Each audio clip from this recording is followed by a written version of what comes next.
Welcome back to Football Daily, where we need to talk about Jurgen Klopp's Liverpool. We're talking about the Reds because there's been plenty of chat online about this supposed Jurgen Klopp collapse, the 7th season syndrome. I'm not even sure it is his 7th season, it's like 7.5, isn't it? And I have to say, a lot of it has been coming from Liverpool fans who have not been happy with the team, haven't been happy with the signings, haven't been happy with the performances. It's pretty rife. Now, I, for one, I'm sticking with my pre-season prediction that Liverpool finish a very solid second, and I think they're going to do some serious damage in the cup competitions, as they usually do under Jurgen Klopp. However, this is his worst start to a season in managerial history. So you can see to a level why the Reds fans are slightly worried. And those worries have borne out some pretty harsh statements about some players in this Liverpool squad. I'm thinking in particular the likes of James Milner, Joe Gomez, Trent Alexander-Arnold, not just from neutrals, but from Liverpool fans too. Now, I've done this concept in the past. I've done it with United, Arsenal, Chelsea, Spurs, of looking at the squad, analysing who should stay and who should go. So I'm going to do that today and see if things are really as bad as Liverpool fans claim. Now, I also took to Twitter to kind of gauge Liverpool fans' sentiments around certain players in the squad. And it's fair to say that a number of names continuously popped up. Now, today I've got the usual 4 categories: keep, loan, sell, and contract exit, which basically means at the end of the season their contract is going to be up. I wouldn't renew it. A few of them are fairly obvious, and some of the other candidates, I just think it might be time to make a decision on.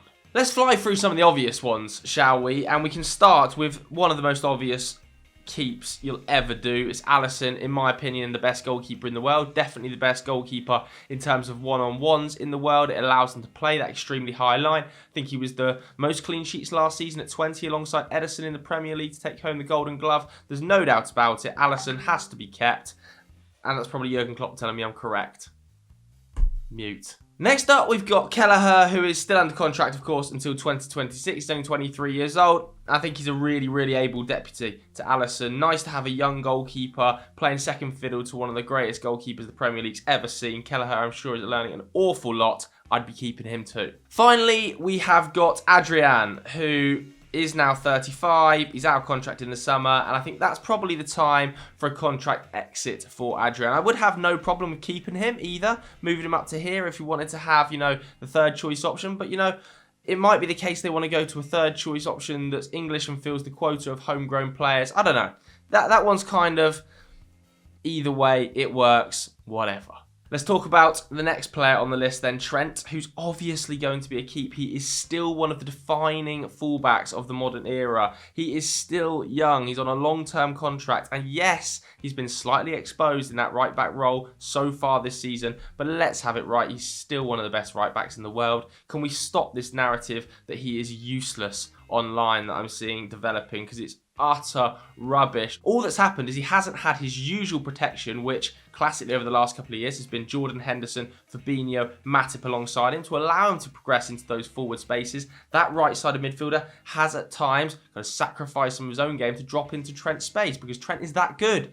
When Harvey Elliott plays there and Joe Gomez is alongside him, you don't have that same cover. I'm convinced that when Liverpool get the injury problems sorted, which it looks like they're slowly on the road to doing, he is going to be back to his best. Trent's a generational talent. Let's all calm down. Calvin Ramsey, don't really need to say too much about him. Obviously, he was only signed this summer. He has had an injury, I think, since he's joined Liverpool. So fingers crossed that gets sorted because he looked pretty exciting up in Scotland. Next up, one of the most difficult names on this list for me because he has only just signed a contract extension at the club this summer, I believe, until 2027. I was trying to gauge Liverpool fans' opinions of him from that tweet, and an awful lot of them had Joe Gomez in sell. Now, I am really on the fence here because he's still only young for a centre-back anyway, and he would effectively be the 4th choice centre-back at the club, a role that he clearly has been fairly willing to accept because he signed a new contract whilst Konate and Matip are still there. I don't think he's as bad as people make out. He has had a rocky start to the season. There's no doubt about that. He's not playing his best football. But it is hard to find your best football when you've been out of the team for so long and played so inconsistently. So, look, Liverpool fans in their droves were telling me to put him in sale. So I'm going to leave him in there. But I'm a little bit sceptical myself. I would probably keep Joe Gomez. as the fourth choice centre-back behind Konate, Matip and Van Dijk. But I bow to Liverpool fans' knowledge. Liverpool fans, in the comments below, let me know what you think of Joe Gomez, because he's only just signed the contract and it's a really difficult decision, not just for Liverpool, but for his own career. Because you don't want to just stagnate as the fourth choice centre-back when a few years ago we were talking about him being the starting centre-back for England. Ibrahima Konate and Virgil van Dijk, very, very obvious keeps. Konate, I think once he's back from his injury, which is expected to be after the international break, right? I think he's going to put real pressure on Joel Matip to be the starting centre-back alongside Virgil van Dijk. He looked exceptional in the Champions League when he played there last season. He was often used in European competition, wasn't he? I think he's so good. If they can keep him fit, and that is a big if, because traditionally throughout his career, Ibrahima Konate has suffered with injury problems. He's going to be a sensation for the club. Virgil van Dijk, obviously going in keep. Not started the season in the way I think many would expect him to, and I think he's openly admitted that as well. He has started a little bit slowly, but then he hasn't had the same settled side. He hasn't had Fabinho in front of him. He's had multiple different partners to the right of him. He's playing in a line that hasn't quite functioned in that high role, but he is still probably the best centre-back on the planet, so he's obviously being kept. And a man who I thought was maybe better than Van Dijk last season, put my neck out and say that, is Joel Matip. It's such a shame he has injury problems, and I thought he'd overcome them last season, but when he's on the ball, he is exceptional. He's really, really underrated in terms of progressing it and splitting balls through the lines, and you saw that against Ajax midweek. He is so vital for Liverpool when he does that. Amazing in the air, brilliant positional sense. I think he is just outrageously good. One of the top 5 centre-backs in the Premier League for me, and last season, like I said, may have been better than Van Dijk. Nat Phillips, I think I would sell Nat Phillips. I know he's under contract until 2025. He is still only 25 years old. And I was a little bit surprised they didn't sell him in the summer. I wonder whether that was because of the injury problems they had at the start of the season. I wonder if towards the back end of the window and those injury problems hadn't happened, you might have seen Nat Phillips get a move maybe back to a Bournemouth or something around that sort of level. I think he's a fine Premier League centre-back, but not quite Liverpool's level. Sepp van den Berg up next. He's on loan at the moment, isn't he, at Schalke? And I think he signed a new long-term contract before he was sent out on loan, so I would expect him to be loaned yet again. He is still only 20 years old, very, very young. However, there's another youngster that I'm actually going to put in sell, and that is Reece Williams. He only signed a new contract at the club last year in 2021 until 2026. He's still only 21 years old, but I just think Sepp van den Berg is slightly ahead of him in the pecking order. Reece Williams probably not going to get into that sort of 4 bunch of Liverpool centre-backs anytime soon. And, you know, championship sides will pay decent money for players coming out of Liverpool, as we've seen classically in the past when they've made, you know, £15 million off of players like Harry Wilson. So I think that that's a fine sale for them. He's currently at Blackpool. If they can get a fee for him in either January or next summer, then great. If he plays amazingly throughout the course of the season in the Championship, then absolutely fine to retain him and loan him again too. We've got Kostas Tsimikas up next then. Obviously, he's going to be going in keep. I think there's an argument for Kostas Tsimikas to be starting over Andy Robertson. I know Robertson's picked up an injury. I think he's probably going to be out until after the international break. But Tsimikas has maybe been playing better than him at the start of this season. I think he's averaging an assist every 74 minutes in a Liverpool kit this season. I think he looks better going forward. He presses really aggressively, just like Robertson. And Robertson hasn't quite looked his usual self. Now, obviously, I'm still going to keep Robbo. No question about that. He is, for me, one of the best left-backs in the world. But just on form, I think it might be worth letting Tsimikas have a run in the side. I think he's earned that. Moving on to the midfield then, and this is where it really starts to get tricky. And this is where I think Liverpool made a mistake in the summer. Now, they obviously went for Tchouaméni early doors to the tune of about 100 million. Didn't get him. He wanted to go to Real Madrid. Fine, whatever. But then the decision was made not to sign a central midfielder until next year, when obviously they're hoping Jude Bellingham is going to join the club. For me, this midfield needs more than one midfield addition. I think it potentially needs 2 or 3. So I would have been fine with them spending a slightly smaller fee, not getting the dream star of Bellingham until next summer, but getting another player to complement Bellingham this summer. Because we can rattle through some of the keeps. Obviously, Thiago Alcantara, he's going straight in keep. Everything he does is amazing. However, He is 31. He's been incredibly injury prone throughout his career, and that's not going to stop anytime soon. You can see here that they're just continuously happening over and over. Some of them for small amount of time, some of them for 10 games, some of them 7, recently 6. But I think we're getting to the stage now where you can no longer solely rely on Thiago being the guy in midfield. As good as he is, exceptional as he is, and I love him. He is one of the most aesthetically pleasing footballers, best progressive passers in the midfield role in the world. The injuries are mounting. So yes, I'll be keeping him, but, you know, injuries and also age profile worry me a little bit because Thiago at 31 is fine, but Van Dijk's 31, Matip's 31, Fabinho's 28, you know, Mo Salah's 30. These aren't young players, but they are crucial to this Liverpool side. So I just get a little bit worried about injuries, despite the fact they are still all incredible players. Talking of incredible, Fabinho goes into the keep. One of the 3 best defensive midfielders in the world for me. He's going to be crucial to how they want to play football, and I think he is vital to having the high line, allowing Trent to play forward. He can drop into the right back slot. He can cover into the centre back positions. It's crucial to have Fabinho because it allows you to press and counter press teams high. That also allows your defensive line to come higher. He's so vital for the team. And how he's back, I expect a completely different Liverpool side.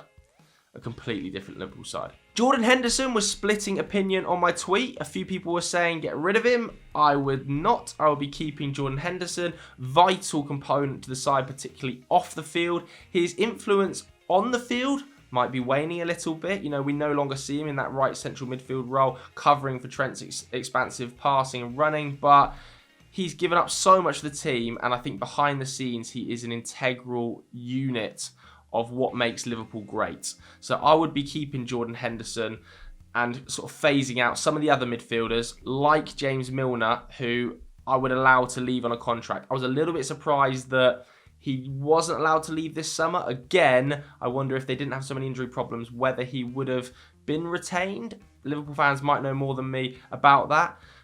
I think it's probably a season too many. Looks a little bit leggy, and to ask him to play in the Champions League at this level is harsh. It really is harsh because he's doing roles that at his age you shouldn't be asking players to do. So yeah, I would let him leave on a contract. Maybe he goes into the coaching staff. Maybe he goes and works with some of the youth teams. That I could see that happening for James Milner. Another player who I would allow to leave is Naby Keita. Now, this just hasn't worked, has it? At £54 million, it's incredibly disappointing. This is a player we hyped up on Football Daily for years. And now he's got another injury problem, hasn't he? It's a slightly interesting one, though, because he was called up to the Guinean international side.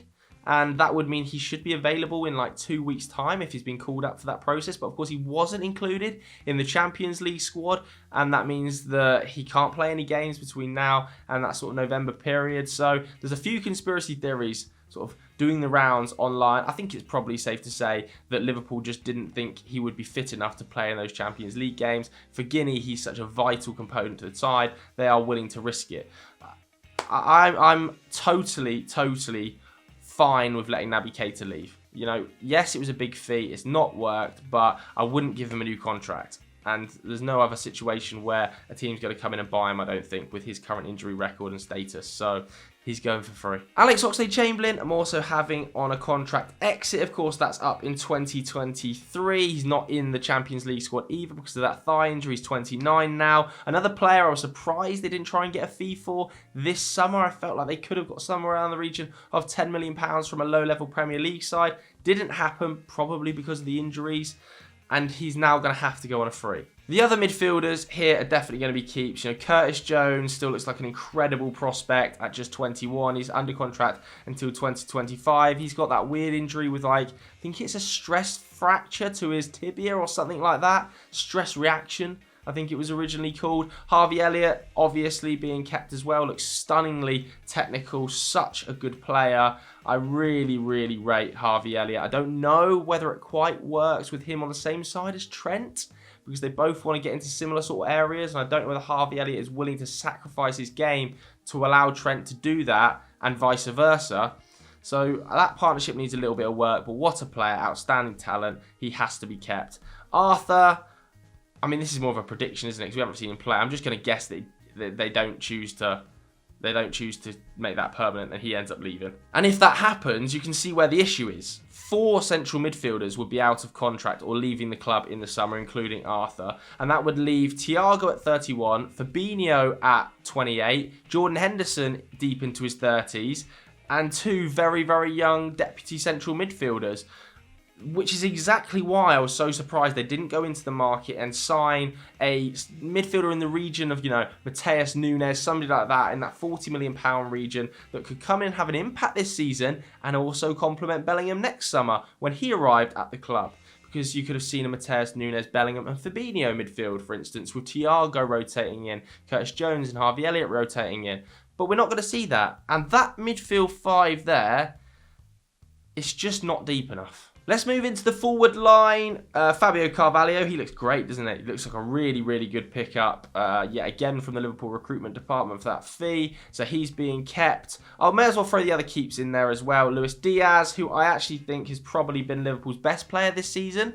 He looks so dangerous every single time he's on the ball. When he cuts in from that right-hand side, he looks like a monster. I see constant people saying, look at how much Liverpool are missing Sadio Mane. Look at this is the Sadio Mane effect. Is it? Is it? Because I feel like Luis Diaz is playing at a pretty high level, pretty similar level to what Sadio Mane was playing at towards the end of last season. He's amazing. I think the issues for them are in the midfield and in that right side of the defence. Darwin's going to be kept, of course, because he has just been signed for a huge fee and we can only see him get better from where he's at right now. Mo Salah is also going to be kept, signed a brand new contract in the summer, didn't he, for a huge fee. Slightly concerning numbers, though, Mo Salah right now. As you can see here on FB Ref, mainly his shots I'm looking at here, down by half. Not good numbers. Shots on target, is lower than they've been since, pre his Roma days, which is slightly bizarre. Maybe he's just a little bit out of form, but it's definitely something to keep your eye on. Diogo Jota as well, obviously he's going to be kept. I saw some great quotes from Jurgen Klopp midweek saying that he's the perfect combination of Darwin and Firmino, and it was a very easy choice to play him as the number 9 midweek. And I can see that. There were moments, was it last season, maybe at the start of last season, where Diogo Jota was at times unplayable. Hope he can find that form for his sake again, because he had a couple of injury problems and the front line is pretty stacked now. But nevertheless, I'm expecting a big season from Diogo Jota if he's fit. And that just leaves Bobby Firmino. I think I would probably let Bobby Firmino go on a contract exit. It's a difficult one because he is a fine understudy to the likes of Darwin Núñez and Diogo Jota at this stage of his career, isn't he? He still puts up pretty decent numbers. I think it's like 0.6 goals and assists per 90 so far this season, although a lot of those came in that 9-0 against Bournemouth. I don't know. I would have, again, a little bit like Adrian, no problem with him being in that keep section. Liverpool fans, I'll let you decide that one. Where would you put Bobby? Would you let him go and release him, given that he's probably going to be behind Darwin Núñez and Diogo Jota in the pecking order, or would you keep him? Alright, so that is my keep, loan, sell, contract exit of Jurgen Klopp's Liverpool squad. I think there is going to be some serious work done next summer, particularly in the midfield. But who do you think should be signed to fill those slots? I'm thinking, obviously, Jude Bellingham, but who alongside him? Let me know in the comments below. If you enjoyed this video, hit the like button, hit subscribe. Thanks very much for watching. We'll catch you later. Bye.